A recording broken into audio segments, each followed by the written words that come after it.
Like हमें basically आज करना है बैकएंड डेवलपमेंट यूजिंग एक्सप्रेस.js, नोड.js और रिएक्ट ऑलरेडी हम कर चुके हैं। रिडक्स और फ्रंट एंड का जितना भी काम हमें रिक्वायर्ड था वो कर चुके हैं। So we are going to talk about, हम तीन चीजें डिस्कस करेंगे, नोड.js, एक्सप्रेस.js और मोंगोडीबी, और इसके साथ जो एडिशनल लाइब्रेरीज या टूल जो हमें रिक्वायर्ड होंगे। तो इन तीनों का काम क्या है, और पहले ये जो पूरा फ्लो है ना फुल स्टैक का, उसकी जो कि मैं बिल्कुल स्टार्ट में एक दफा बता भी चुका हूँ, लेकिन let me do it again, ताकि जब हम ये एक्चुअली करें प्रैक्टिकल साइड पे तो आपको ये अंदाजा हो। अभी तक जो पूरी फुल फ्लैज एक एप्लीकेशन होती है ना, कमर्शियल एप्लीकेशन, उसके 3 टीयर्स होते हैं। 3 टीयर से मेरी मुराद 3 लेयर्स होती हैं। एक लेयर उसकी होती है जी फ्रंट एंड, एक लेयर उसकी होती है जी बैक एंड,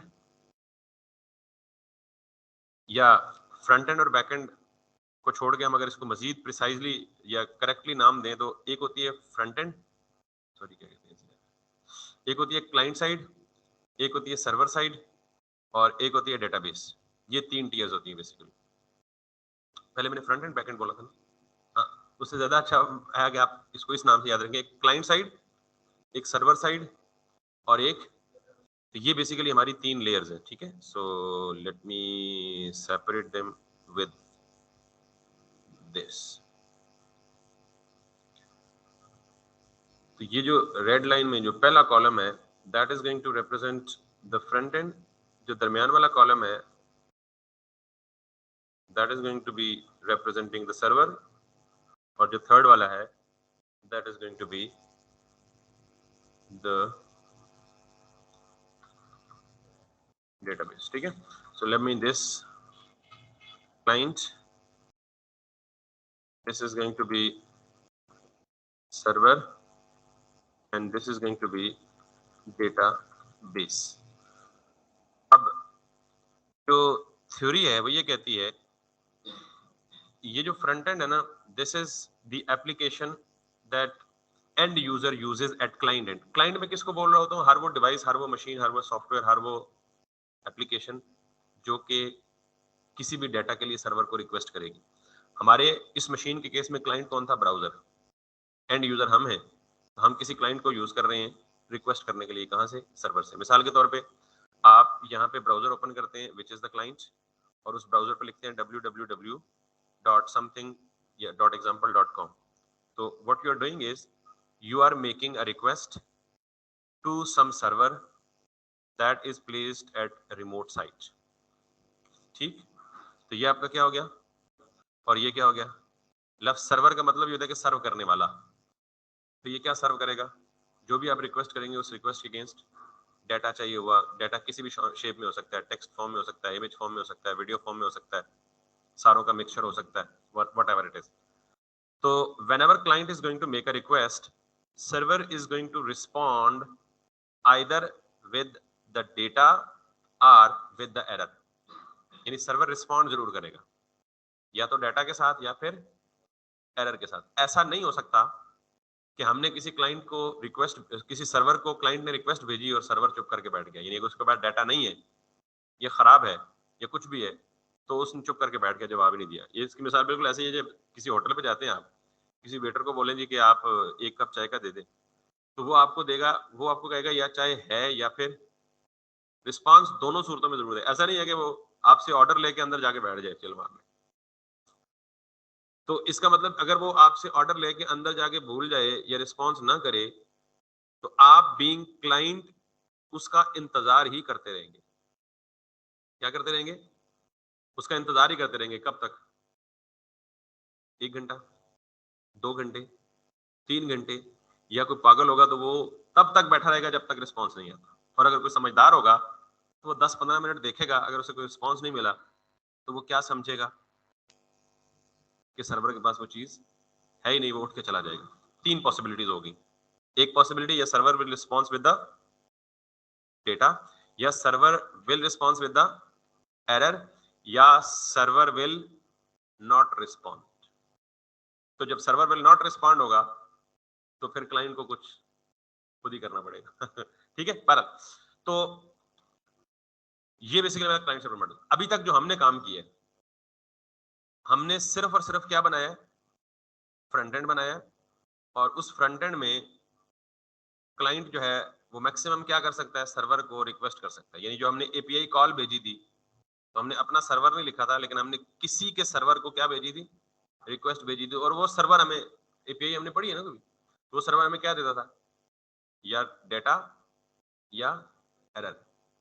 और अगर कोई एरर नहीं आता तो अक्सर आपने कभी वेबसाइट पे देखा है कि request time out, server is not responding.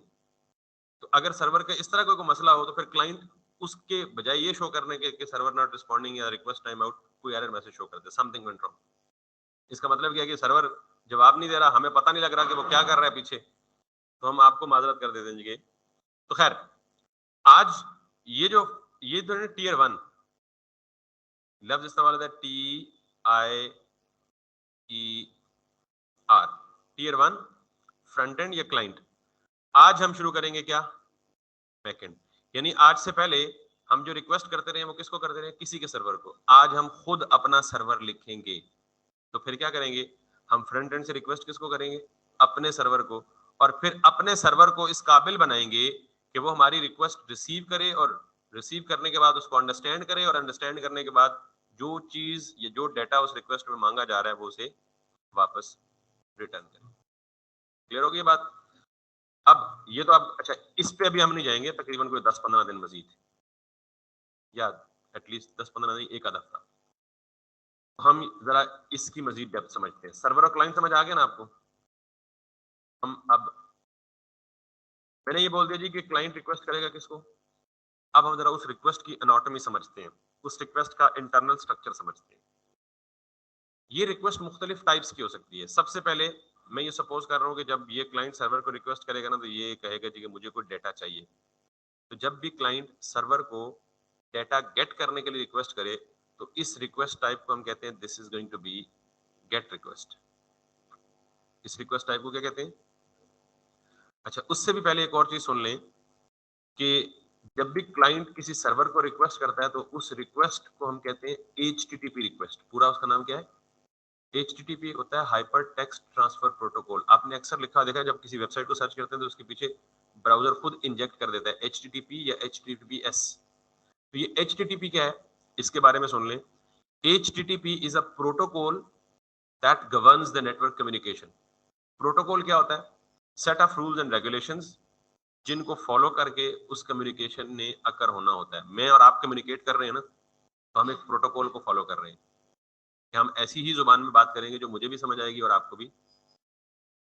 और हम अपनी गुफ्तगू में कोई गालम गलोच, हम अपनी गुफ्तगू में कोई गैर अखलाकी, ये क्या है बेसिकली, ये रूल्स है ना, ये सेट ऑफ रूल्स हैं कि हमारी गुफ्तगू तभी अकर हो सकेगी या तभी मीनिंगफुली इफेक्टिव हो सकेगी जब हम इन रूल्स को फॉलो करेंगे। वरना आप यहाँ बैठे हो, मैं कुछ बोल बोल बकना शुरू कर दूं, मैं पश्तो बोलना शुरू कर दूं, बेशक मैं ठीक पढ़ा रहा हूँ, लेकिन उसका कोई फायदा नहीं होगा, बिकॉज वो आपके लिए अंडरस्टैंडेबल। तो set of rules and regulations that should be agreed upon by both of the parties, और उसको बेसिकली हम प्रोटोकॉल कहते हैं। और इस केस में क्योंकि इंटरनेट में क्लाइंट और सर्वर जब कम्युनिकेट करेंगे तो ऐसी जुबान में और ऐसे प्रोटोकॉल को फॉलो करके करना चाहिए जो दोनों को समझ आए, तभी तो कम्युनिकेशन सक्सेसफुल हो सकती है। ठीक है, तो ये जो HTTP है ये क्या है बेसिकली, इसके साथ एस लगा दे तो वो सिक्योरिटी के लिए होता है, फॉर फर्दर सिक्योर कनेक्शंस के लिए और सिक्योर कम्युनिकेशन के लिए। तो HTTP hyper text transfer protocol is a protocol that governs the network communication.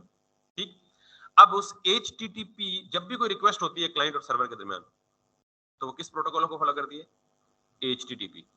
HTTP के मुताबिक HTTP में रिक्वेस्ट करने के मुख्तलिफ टाइप्स होती हैं, हर टाइप का एक डिफरेंट पर्पज है। तो जब आप सर्वर से कोई डाटा गेट करने के लिए रिक्वेस्ट करते हैं तो ऐसी रिक्वेस्ट को हम क्या कहते हैं, गेट रिक्वेस्ट। ऐसी रिक्वेस्ट को हम क्या कहते हैं, तो पहली रिक्वेस्ट टाइप जो है वो क्या है, गेट। अब आप नॉर्मली जब गूगल पे जाके कोई लिखते हो ना, मिसाल के तौर पे आप लिखते हो जी जावास्क्रिप्ट ट्यूटोरियल, तो सर्च के बटन पे क्लिक करते हो तो ये रिक्वेस्ट जाती है कहाँ पे, तो आप क्या कर रहे हो, गेट डेटा गेट कर रहे हो, आपको डेटा साथ भेज, सिंपल गेट रिक्वेस्ट की मिसाल। दूसरी पॉसिबिलिटी ये है कि आप सर्वर पे कोई रिक्वेस्ट भेज रहे हैं। अच्छा, गेट रिक्वेस्ट में क्या करेगा, सर्वर के पास रिक्वेस्ट आएगी, सर्वर उस रिक्वेस्ट को इंटरप्रेट करेगा, अंडरस्टैंड करेगा, और फिर उसके अगेंस्ट जो डाटा मांगा गया है वो वापस भेज देगा। तो ये इसको हम कहते हैं रिक्वेस्ट रिस्पॉन्स साइकिल। क्लाइंट ने रिक्वेस्ट की, सर्वर ने रिस्पॉन्स वापस भेज दिया, एक साइकिल कंप्लीट हो गया। इस साइकिल को क्या बोलते हैं? ये सारी टर्मिनोलॉजी अभी मैं यूज करने वाला हूं प्रैक्टिकली, इसलिए पहले बता रहा हूं, रिक्वेस्ट रिस्पॉन्स साइकिल। अगर ये रिक्वेस्ट रिस्पॉन्स साइकिल कंप्लीट ना हो, मिसाल के तौर पे रिक्वेस्ट चली गई और रिस्पॉन्स नहीं आया, तो इसका मतलब वो साइकिल ब्रेक हो गया। और वो साइकिल ब्रेक हो गया तो ये रिक्वेस्ट क्या रहेगी? हॉल्ट रहेगी। कब तक? एक मखसूस टाइम तक। उस मखसूस टाइम तक अगर रिस्पॉन्स नहीं आएगा तो क्लाइंट खुद ही अज्यूम कर लेगा कि server is not reachable, server is not responding या समथिंग लाइक दैट। लेकिन वो रिक्वेस्ट रिस्पॉन्स साइकिल क्या हो जाएगा? हॉल्ट हो जाएगा। अच्छा, अब क्लाइंट ने रिक्वेस्ट करनी है। अब ये सेकंड केस है। क्लाइंट यहां पे एक फॉर्म बना हुआ है यूजर एंड पे, और उसने फिल किया जी user name, password, email address, और साथ में क्या लिखा हुआ जी? सबमिट। अब यूजर अपना फॉर्म फिल करता है और फॉर्म फिल करके सबमिट के बटन पे क्लिक करता है, तो जितना फॉर्म का डेटा है ये सारा का सारा कहां पे जाएगा? सर्वर पे जाएगा। अब ये उस रिक्वेस्ट से मुख्तलिफ हो गया। वो रिक्वेस्ट क्या थी? सिर्फ गेट रिक्वेस्ट, डेटा लेके नहीं जा रही थी, लेकिन रिस्पॉन्स में डेटा लेके ये रिक्वेस्ट किया है कि यूजर ने जितना भी डेटा इन फॉर्म्स में दिया है ये सारा का सारा डेटा सर्वर पे लेके जाएगा, और फिर सर्वर उस डेटा पे क्या करेगा? प्रोसेस करेगा, और प्रोसेस करने के बाद क्या करेगा? रिस्पॉन्स देगा। नॉर्मली रिस्पॉन्स क्या देगा? User has been saved, account has been created और समथिंग लाइक दैट। तो जब आप क्लाइंट से सर्वर की तरफ कोई डेटा भेजें तो फिर जो HTTP रिक्वेस्ट की टाइप होगी उसे हम कहेंगे this is the post request. क्या?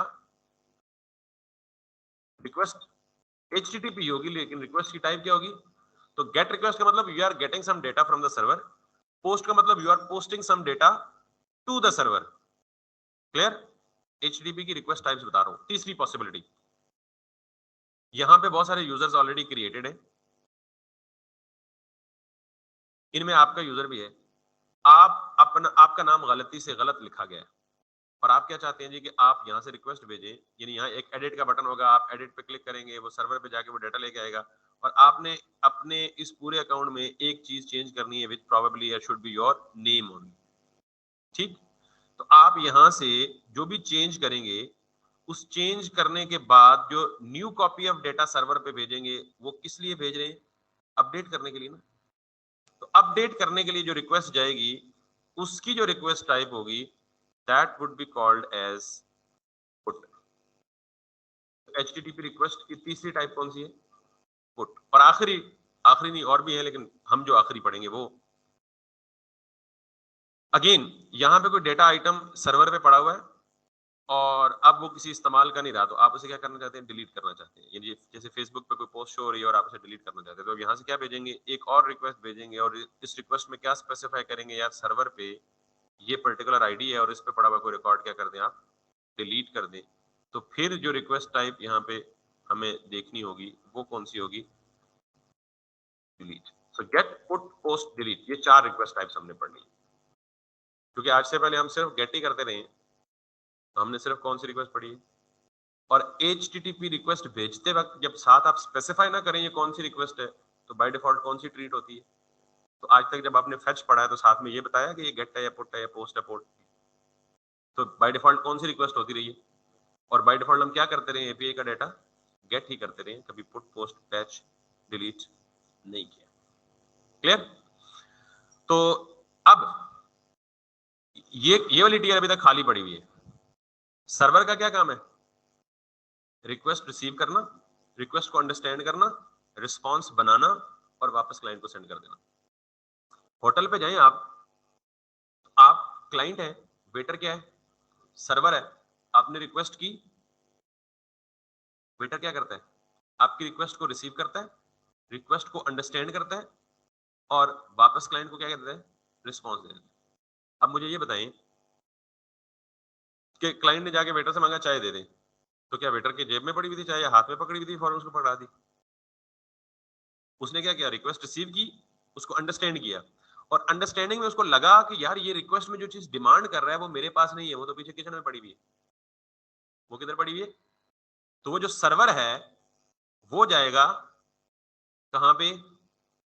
किचन में, और जो भी आइटम मांगा गया है वो यहाँ से पिक करेगा, वापस खुद लाएगा अपने पास, उसको ट्रे में रख के डेकोरेट करके टिश्यू विश्यूज जो भी पिकर शिकर है वो सारा रख के, यानी रिस्पॉन्स बना के पूरा, फिर ये सेंड कर देगा किसको। And this is the place where database comes into play. कि मैंने कहा जी मुझे लिस्ट ऑफ ऑल कंट्रीज दे दो, सर्वर ने सिर्फ इतना काम किया, उसने रिक्वेस्ट रिसीव की, उसने देखा अच्छा ये लिस्ट ऑफ कंट्रीज मांग रहा है, मेरे पास तो है नहीं, ये किससे कनेक्ट होगा, किसी डेटाबेस से, डेटाबेस से वो कंट्रीज उठा के लाएगा। अब वो कंट्रीज डेटाबेस में किसी डिफरेंट शक्ल में सेव हुए होंगे, तो सर्वर क्या करेगा, उसको रीशेप करेगा, प्रॉपर रिस्पॉन्स के फॉर्मेट में डालेगा और वापस किसको प्रेजेंट कर देगा। ये है बेसिकली आपका 3 टियर एप्लीकेशन मॉडल। क्लियर हो गई बात। हम कौन सा टियर पढ़ने लगे आज, उसके लिए फिलहाल आपको क्या चीज जरूरत है, और एक चीज तो ये जरूरत है कि रिक्वेस्ट टाइप बताना चाहिए, दूसरी चीज क्या जरूरत है, सर्वर की जरूरत है। किस चीज की जरूरत है, तो हम पहला काम करेंगे, सर्वर लिखेंगे अपना। सो लेट्स स्टार्ट। उस काम के लिए सबसे पहला काम आपने ये करना है कि जो काम हम ऑलरेडी कर रहे हैं, किस फोल्डर में हमारा,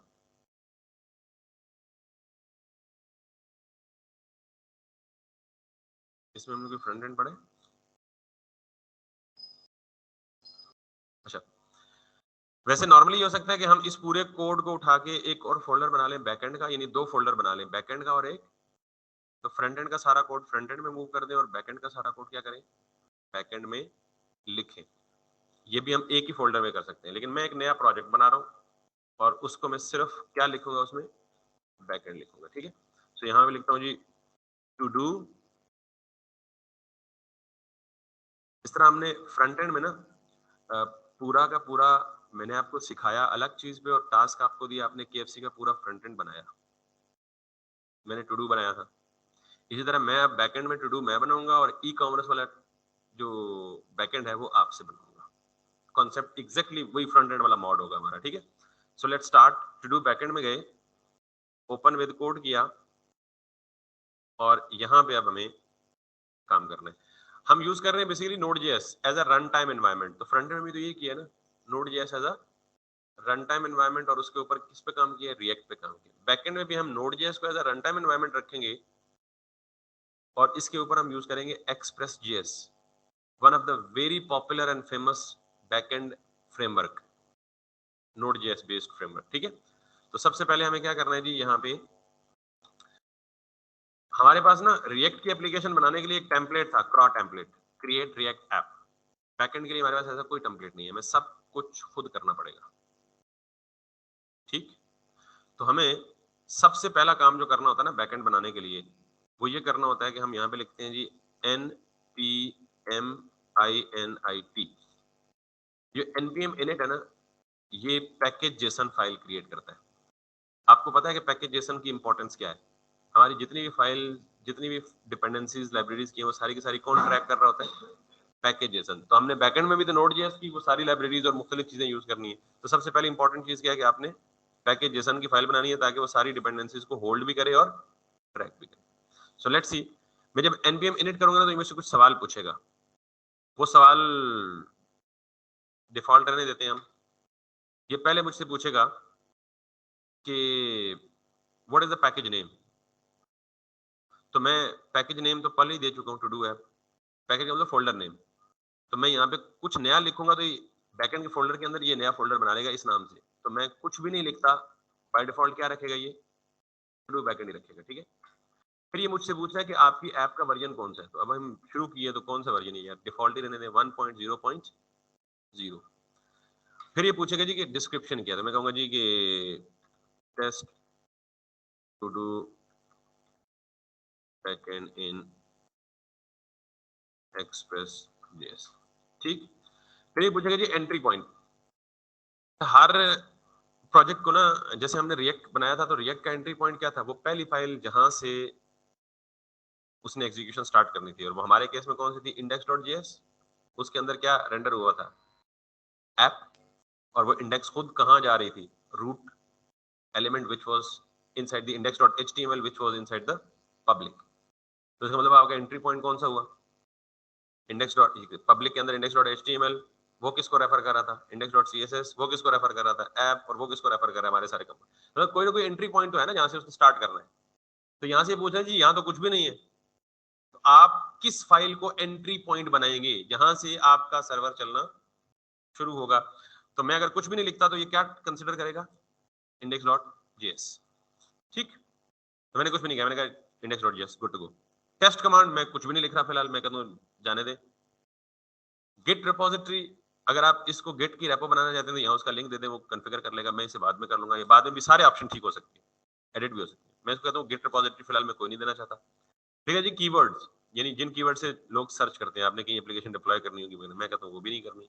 ऑथर कौन है जी, मैं कह देता हूँ चलो जी हम खुद ही दे देते हैं दिस, और फिर कहते हैं जी कि लाइसेंस क्या है, हम इसे ओपन सोर्स कर देते हैं, या MIT ओपन सोर्स होता है, और दैट्स इट।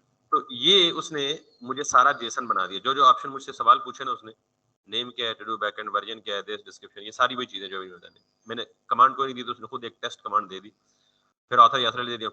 अब मुझे पूछा इज दैट ओके, तो मैं एंटर करूंगा तो यस, और यहाँ पे क्या बन जाएगी, एक पैकेज जेसन। इसमें कुछ भी नहीं है, सारा कुछ वही है जो अभी मैंने बताया है इसको।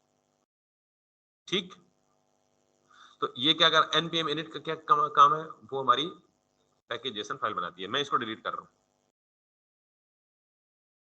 यही काम करने के लिए अगर आप ये कर दें npm init -y, तो अब आपसे कोई सवाल नहीं पूछेगा, सारे ऑप्शन डिफॉल्ट खुद ही सेट कर देगा। -y पे आपसे कुछ सवाल उसने नहीं पूछा, सारे ऑप्शंस क्या सेट कर दिए उसने, डिफॉल्ट सेट कर। क्लियर होगी बात। अब मैंने कहा जी कि हम बैकएंड यानी सर्वर लिखेंगे अपना किस में, एक्सप्रेस जेएस में। तो एक्सप्रेस जेएस क्या है,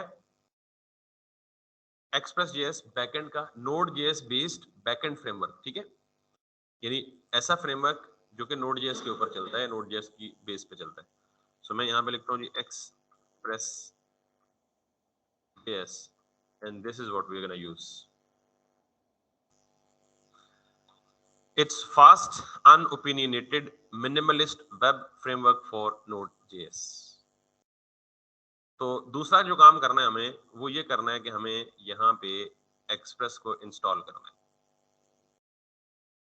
ठीक, मैं यहाँ से इसे कॉपी करूंगा और यहाँ पे आके इसको क्या करूंगा, npm install express पेस्ट करूंगा, एंड इसकी एक एंट्री यहाँ डिपेंडेंसी में आ जानी चाहिए, क्योंकि हमें ऑब्वियसली पैकेजेशन का क्या काम है, वो डिपेंडेंसीज को होल्ड करता है और इसी की रिकॉर्ड रखता है। देख रहे हैं डिपेंडेंसीज, और डिपेंडेंसीज के अंदर क्या आ गया, एक्सप्रेस 4.18.2 का वर्जन इंस्टॉल होगा। समझ आ गई जी बात। और ऑब्वियसली उसने साथ में ये नोड मॉड्यूलर पैकेजेशन एक्सप्रेस ने खुद बनाया। अब हम इसको कर देते हैं बंद, बल्कि ओपन करते हैं। तो इसमें आप देखेंगे उसने एक एंट्री पॉइंट हमसे मांगा था, और हमने कहा था कि डिफॉल्ट एंट्री पॉइंट क्या दे दो, index.js की जो कोई फाइल यहाँ नजर आ रही है, नहीं नजर आ रही, हम बना लेते हैं, क्योंकि इसी को वो एंट्री पॉइंट कंसिडर करेगा, ट्रीट करेगा। index.js, now this is our entry point. Clear होगी बात। अब हमने यहाँ पे जाके करना क्या है, आप एक्सप्रेस जेएस में आए और आप सोच भी नहीं सकते कि 4 लाइनों में आपका सर्वर बन जाएगा। पहले ये पॉसिबल नहीं था। अब गेटिंग स्टार्टेड में जाएं, इंस्टॉलेशन हम ऑलरेडी कर चुके हैं, वो ये कह रहा है कि आप नई डायरेक्टरी बनाएं, उस डायरेक्टरी में मूव करें, npm init करें, एंट्री पॉइंट दें, फिर एक्सप्रेस इंस्टॉल करें। और एक्सप्रेस इंस्टॉल अगर आप उसको डिपेंडेंसी लिस्ट में सेव नहीं करना चाहते, यानी पैकेजेशन में सेव नहीं करना चाहते, तो ये करें। ये सारा काम हमने कर लिया, फिनिश। अब आगे आए, और आगे आगे वो सिर्फ ये कह रहा है 4-5 लाइनें। अब यहाँ का एक मसला है, जैसे हम ये करते थे ना इंपोर्ट, कोई भी पैकेज कोई भी लाइब्रेरी यूज करनी होती थी तो हम क्या करते थे, इंपोर्ट एक्सप्रेस फ्रॉम एक्सप्रेस। ठीक, ये अभी काम नहीं करेगा। हम काम कर रहे हैं, हमने जो फ्रंट एंड सारा किया है वो किसमें किया, ES6 में किया। तो ये जो स्टाइल इसने लिखा हुआ है ना, रिक्वायर किसी भी फाइल को इंपोर्ट करने का, ये तरीका ES5 में इस्तेमाल होता है। ES5 थोड़ा सा पुराना हो गया, और हम उस पर आदी भी नहीं है। आपने कभी देखा मुझे ये काम करते हुए अपने पूरे फ्रंट एंड के जर्नी में? तो हम ये काम नहीं करेंगे। तो हम ये चाहते हैं कि हमें वही वाला सिंटेक्स मिले जो इंपोर्ट वाला था, ये वाला। अगर मैं इसे रन करूंगा तो probably it may throw an error. ठीक, तो हम यहाँ पे जाएंगे पैकेज जेसन में, और यहाँ पे एक प्रॉपर्टी है मॉड्यूल, और इसको हम कहेंगे जी, ये दो तीन चीजें हैं इसमें।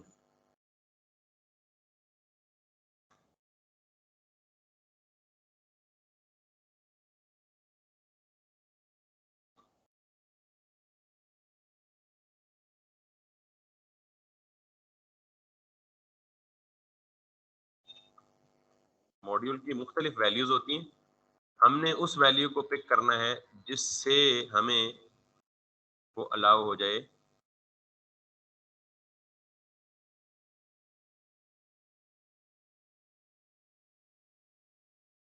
ES6 लिखना अलाउ हो जाए। ठीक है, नॉर्मली ये ES6 लिखना हमें अलाउ नहीं करेगा, फिर हमें ES5 की वो सारी टर्मिनोलॉजीज याद करनी पड़ेंगी। तो हम पैकेज जेसन में एक ऑप्शन सेट कर देते हैं जिसमें वो ये क्या करेगा, हमें मॉड्यूल लाइसेंस ऑथर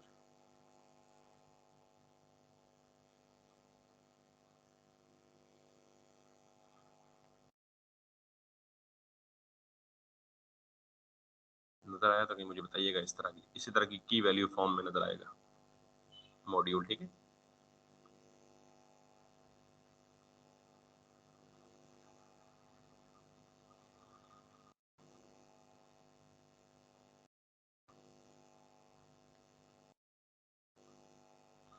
हम क्यूरी को ज्यादा स्पेसिफिक कर लेते हैं, ऐसे ढूंढते ही रहेंगे।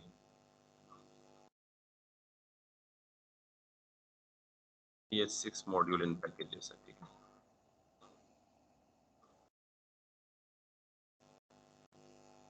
सॉरी, टाइप मॉड्यूल है। ठीक है, add type module in your packages, so like it's, ये काम करने से टाइप, हाँ ये दोनों सजेशन भी दे रहे हैं, कॉमन और मॉड्यूल। बाय डिफॉल्ट क्या होता है, कॉमन जेएस, हमें से क्या करना होता है, मॉड्यूल की बेस पे। तो अब ये काम हमें सपोर्ट करेगा। तो ये एक इनिशियल चेक है, बाद में ये मसाइल क्रिएट करता है हमारे लिए, तो हमने इसे पहले ही देख लिया। ठीक जी, अब आपको ये करना है कि एक्सप्रेस ये कह रहा है जी कि आपने, यानी हम एक्सप्रेस की ऑफिशियल डॉक्यूमेंटेशन में, जिस तरह मैंने रिकमेंड किया था कि आप स्ट्रांगली रिकमेंड है कि रिएक्ट जेएस की डॉक्यूमेंटेशन को भी साथ साथ देखा करें, और पता नहीं देखा है आपने, नहीं देखा तो उसके बाद ये कह रहे हैं जी कि एक्सप्रेस को जब आप ये करेंगे तो इस एक्सप्रेस की लाइब्रेरी में एक फंक्शन है जो एक्सपोर्ट हुआ हुआ है जिसका नाम एक्सप्रेस, यानी जो भी आप जिस वेरिएबल में ये सेव करेंगे ना, ये क्या बन जाएगा, फंक्शन कॉल बन जाएगा। ठीक है, तो मैंने ये क्या किया जी, एक्सप्रेस, और इसको मैंने सिंपली ये किया एक्सप्रेस कॉल द फंक्शन। ये फंक्शन आपको एक ऑब्जेक्ट रिटर्न करेगा, और उस ऑब्जेक्ट के अंदर बहुत सारी इंफॉर्मेशन पड़ी होती है। ऑब्जेक्ट के अंदर आपको पता है की वैल्यू पेयर में ये सारा कुछ होता है। तो एक्सप्रेस का फंक्शन आपको क्या रिटर्न करेगा, एक ऑब्जेक्ट। और एक्सप्रेस खुद कहां से आया, एक्सप्रेस की लाइब्रेरी से। ठीक, तो मैं ये जो ऑब्जेक्ट रिटर्न करेगा, मैं उसको यूज कर लेता हूं, उसको क्या देता हूं जी, ऐप। आप कोई भी नाम दे सकते हैं, जरूरी नहीं कि ऐप ही दें। अब ये ऐप क्या है, ऑब्जेक्ट है, तो ऑब्जेक्ट की किसी भी चीज को हम कैसे गेट कर सकते हैं, डॉट से। ऑब्जेक्ट के अंदर दो ही चीजें हो सकती है भाई, पहले दिन कहा था और आज 2 महीने गुजार के भी वही कह रहा हूं, या क्या होगा, फंक्शन, या फंक्शन भी होगा तो किस फॉर्म में होगा, की वैल्यू पेयर फॉर्म में होगा ना। तो हमें किससे एक्सेस करेंगे, डॉट से एक्सेस करेंगे। यही काम आगे एक्सप्रेस भी बोल रहा है जी कि आप ऐप डॉट गेट, बल्कि उससे भी पहले हम करेंगे जी कि ऐप डॉट लिसन क्या है। तो हम यहाँ करते हैं जी कि ऐप डॉट, तो ये डॉट के बाद अगर मैं ये करूं तो ये क्या है, लिसन एक फंक्शन है जो किसके अंदर लिखा हुआ है, ऐप ऑब्जेक्ट के अंदर।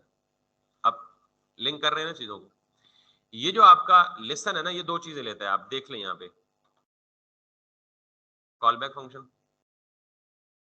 ठीक, हम इसकी कन्वेंशन यहीं से देखते हैं। ये मतलब दो चीजों में से एक चीज जो है वो जहां जो हिंट में लिखी होती है वो रिक्वायर्ड होती है, ऑप्शनल उससे ज्यादा भी हो सकती है। बल्कि अगर आप ये देखें तो इस रिक्वायर्ड के साथ साथ ऑप्शनल भी लिखी पड़ी है। बल्कि इसने एक ही दिया कॉल बैक, और वो भी कहा है ऑप्शनल, क्वेश्चन मार्क जिसके साथ लगा वो क्या है, ऑप्शनल है। तो हम इसकी अगली वेरिएशन देखेंगे। तो अब ये देखें, लिसन, इसमें ये दो आर्ग्यूमेंट्स ले रहे हैं, पाथ और कॉल बैक। अगली वेरिएशन देखें तो हैंडल और वो एक और कॉल बैक। अगली वेरिएशन देखें तो ये तीन ही। और ये वेरिएशन अगर देखें आप, पहली वाली, इसमें क्या कह रहा है कि लिसन क्या लेगा, पोर्ट, और आगे दूसरा क्या लेगा, होस्ट नेम, और तीसरा क्या लेगा, कॉल बैक। तो हम इसको ये वाले आर्गुमेंट देते हैं जो हमें डॉक्यूमेंटेशन ने बताए हैं। पहला आर्गुमेंट क्या बताया उसने, पोर्ट, और दूसरा क्या बताया, एक कॉल बैक फंक्शन। ठीक है, सो लेट्स सी। ये जो पोर्ट है ना, पता है पोर्ट क्या होती है? अच्छा, let me talk about the port first. आप यहाँ पे तीन टैब्स खोल लेते हैं। एक टैब में मैं व्हाट्सएप खोल लेता हूँ, एक टैब में मैं मैसेंजर खोल लेता हूँ फेसबुक का, और एक टैब में माइक्रोसॉफ्ट टीम्स का चैट रूम खोल लेता हूँ। आप मुझे मैसेज करते हैं व्हाट्सएप पे, कितने चांसेस हैं इस बात के कि व्हाट्सएप इस टैब पे खुला है और व्हाट्सएप का मैसेज मुझे टीम्स में रिसीव हो जाए? कितने चांसेस है? Almost zero chances. इसके कितने चांसेस है कि आप मुझे फेसबुक मैसेंजर पे मैसेज करें और इस टैब में वो मुझे व्हाट्सएप वाले टैब में रिसीव हो जाए? भाई मैं कंप्यूटर एक ही यूज कर रहा हूँ, विंडो भी इसके अंदर एक ही यूज कर रहा हूँ, तो फिर ऐसा क्यों नहीं होता कि एक एप्लीकेशन दूसरी एप्लीकेशन के हुदूद में इंटर होकर उसे डिस्टर्ब क्यों नहीं करती? इसका जवाब है, हमारे पास ना ये जो मेरा हेडफोन लगा हुआ है ना, ये एक पोर्ट पे लगा हुआ है। अब दो तरह की पोर्ट्स होती हैं सिस्टम में, एक फिजिकल पोर्ट्स होती हैं और एक लॉजिकल पोर्ट्स होती हैं। ये जो पोर्ट है, ये कौन सी पोर्ट है? फिजिकल पोर्ट है, जो एक्सपोज्ड होती है आपके सिस्टम के बैक साइड पे या फ्रंट साइड पे। ये माउस अगर मेरे सिस्टम के साथ लिंक्ड है तो ये किसके थ्रू लिंक्ड है? एक फिजिकल पोर्ट के थ्रू लिंक्ड है। कीबोर्ड तो ये भी कम्युनिकेशन ही हो रही है ना, यहाँ से मैं माउस मूव कर रहा हूँ तो माउस का इफेक्ट स्क्रीन पे आ रहा है, यानी सिस्टम के थ्रू सारा कुछ प्रोसेस, ये कम्युनिकेशन ही हो रही है दो डिवाइसेस के दरमियान। एनीवेज, आपके सिस्टम में इन फिजिकल पोर्ट्स के अलावा लॉजिकल पोर्ट्स भी होती हैं, और वो कितनी हो सकती हैं? 65,535 पोर्ट्स अवेलेबल हैं आपके सिस्टम पे। ठीक है, और इन लॉजिकल पोर्ट्स के बजाय इनका ज्यादा सूटेबल नाम क्या है? Network ports. और ये कितनी होती है नेटवर्क पोर्ट्स?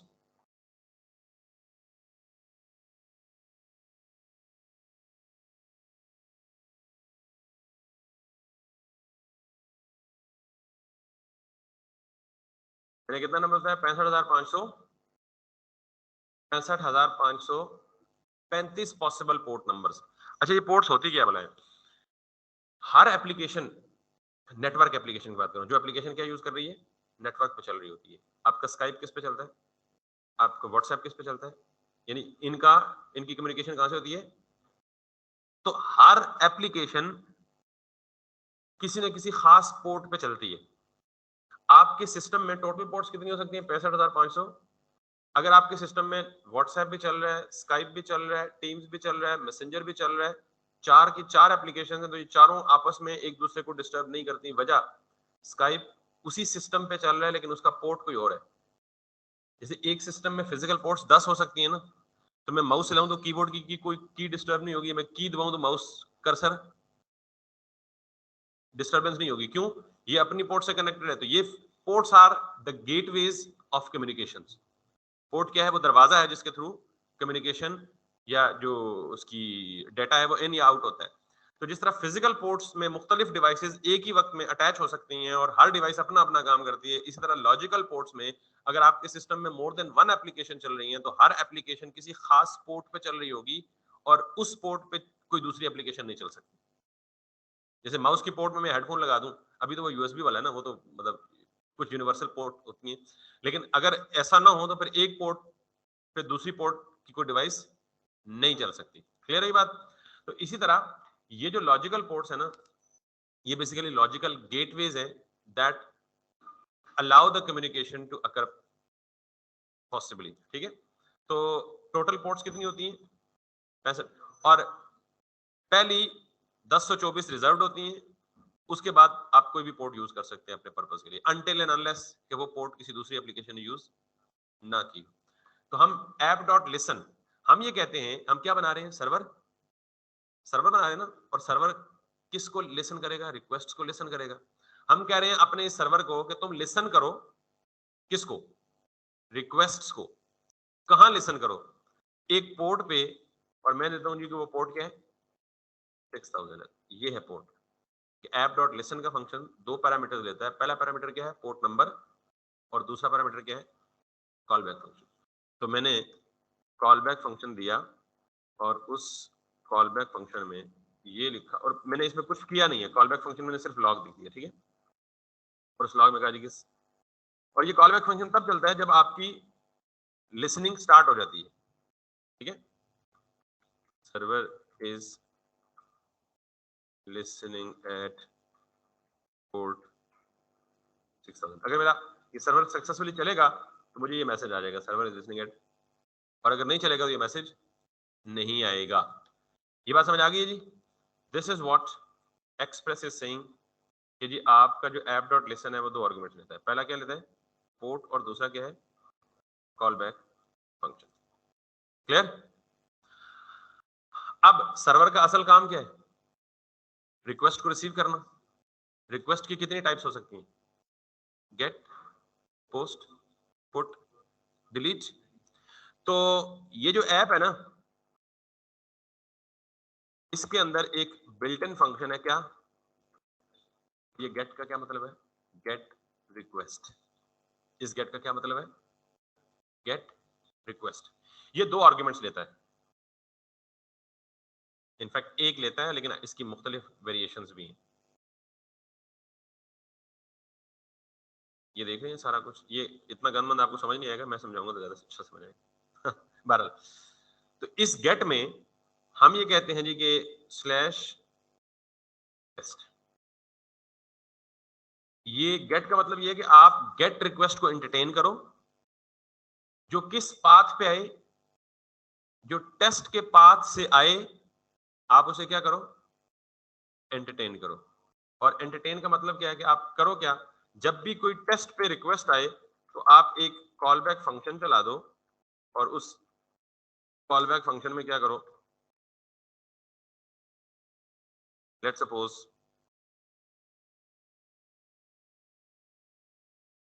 लॉग,